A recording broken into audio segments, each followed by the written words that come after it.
Why is BTC stuck around 30K? I mean, that chart is just really, really flat. And even with the kind of little mini explosion that we got with XRP, obviously XRP and alts were the big winners there.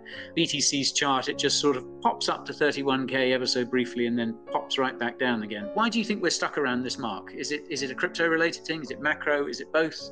What are you seeing? In the latest interview with Guy from Coinbureau and Ben Cowan, they discussed the current state of Bitcoin and the crucial time to watch the crypto market. Guy expressed concern over Bitcoin's persistent stagnation around $30,000 and advised being prepared for unfavorable scenarios despite minor fluctuations. The flat chart prompted him to seek insights into the reasons behind this stagnation. Ben Cowan drew parallels with previous pre-halving years, noting how the crypto market often stalls during such periods, attributing cryptocurrency performance to liquidity trends. Regulatory concerns, SEC news, ETF applications, and Nasdaq's changing stance on crypto custody also contribute to the overall uncertainty in the cryptocurrency landscape. The interview provided intriguing insights into the factors impacting Bitcoin and the broader crypto market amidst the evolving economic and regulatory landscape. So basically, we saw something similar play out in 2019 as well. We call them the pre-halving years, right? Because we care a lot about Bitcoin. Most people know them as the pre-election years, right? And in pre-election years, the S&P typically climbs the wall of worry for a lot of it. The S&P will climb the wall of worry until it has sufficient reason not to do so. And the two main reasons that I think that it would not climb the wall of worry would be either the reacceleration of inflation, which we haven't gotten yet, or the labor market finally softens up. So until one of those two things happen, the S&P can climb the wall of worry, or if there's a major geopolitical event, but we can't plan for that. So again, the S&P loves climbing the wall of worry in the pre-election years. What's interesting is we actually saw a very similar move. Like, I mean, look over here in 2019. So the orange line is the S&P 500, and then the sort of these candles that you can see, that's Bitcoin. So what's interesting is that the S&P basically went up for the entirety of the pre-election year back in 2019. But we also see that Bitcoin kind of went up for part of it, but then it sort of stalled out, right? It got stuck at the station while equities continue to go up. And one of the reasons I think that happens is because I think crypto is more dependent on liquidity than the stock market, right? So the stock market, of course, cares about earnings, that they care about a lot of other things that crypto projects don't really have. Imagine if altcoins had an earnings call. Hey guys, we only got hacked 3 times this month or this quarter, but our community is still really strong. So go team, go. I think that crypto is more so a function of liquidity. So like if you look over here in 2019, maybe you can kind of see this. So this is net liquidity. This is basically just adding up all the central, or at least a significant portion of the central banks.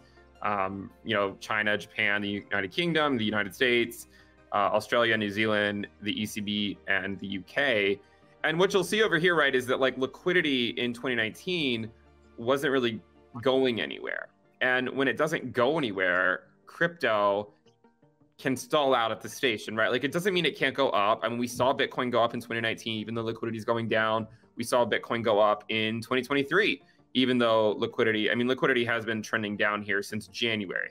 So we've seen this before, right? We've seen crypto do well in the pre-halving year. We've seen equities do well in the pre-election year.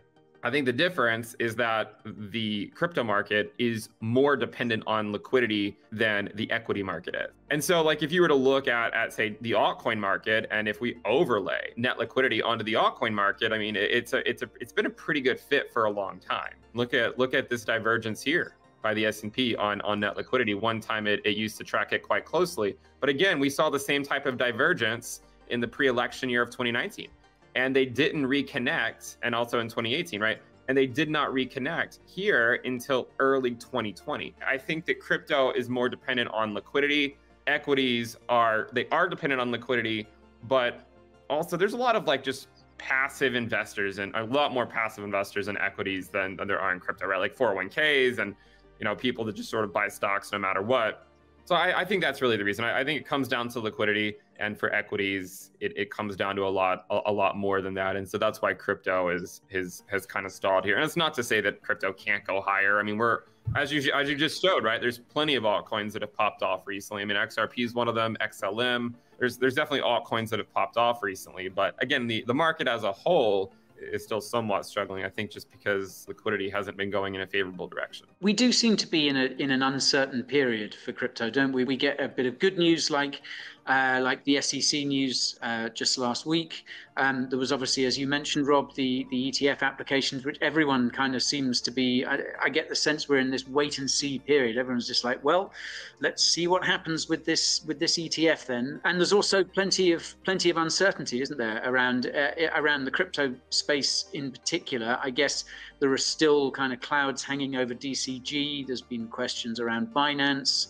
There's uncertainty over regulations. There's NASDAQ, I remember, recently said it won't be providing crypto custody. It kind of did a 180 on that. Again, I think that was due to regulatory uncertainty. And yeah, I guess when you couple that with this sort of uncertain economic outlook in general that you were talking about, Robin, on the one hand, everyone seems to be expecting this recession, which I think is still very likely. On the other hand, inflation is coming down. The labor market is apparently really, really strong over there in the States. So we're getting these really conflicting signals from crypto and elsewhere. Does this kind of confirm what you were talking about just a few weeks ago, Rob? Did people basically sell in May and go away?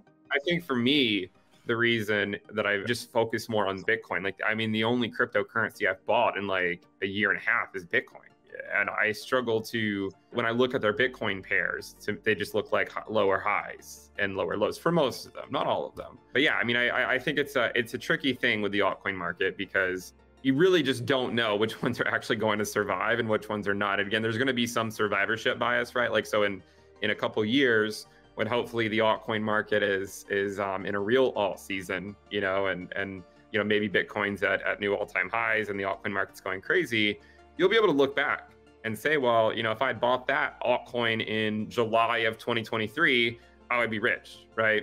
But there's also going to be some survivorship bias there because people are only going to look at the ones in 2025. They're only going to look at the ones that actually survived. There's going to be a lot that don't survive and then just go to zero, basically. So it's really hard knowing which ones those are going to be. The global economic outlook presents conflicting signals, with expectations of an impending recession counterbalanced by decreasing inflation and a robust labor market in the United States. Guy raises the question of whether the sell in May and go away practice applies to the current crypto market conditions. Both Guy and Ben Cowan prioritize Bitcoin due to altcoins' volatility and unpredictability. They agree on the challenge of navigating the altcoin market, given uncertainty surrounding the survival of various crypto projects. While Bitcoin remains central to Ben Cowan's investment strategy, the altcoin market remains a realm of uncertainties heavily influenced by liquidity trends.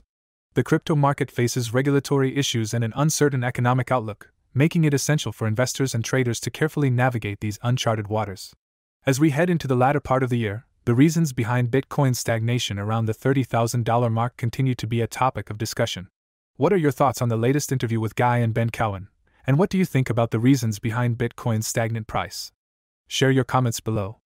For more Daily Dose Crypto news, check out these two awesome videos on your screen. Click now and we will see you on the next video.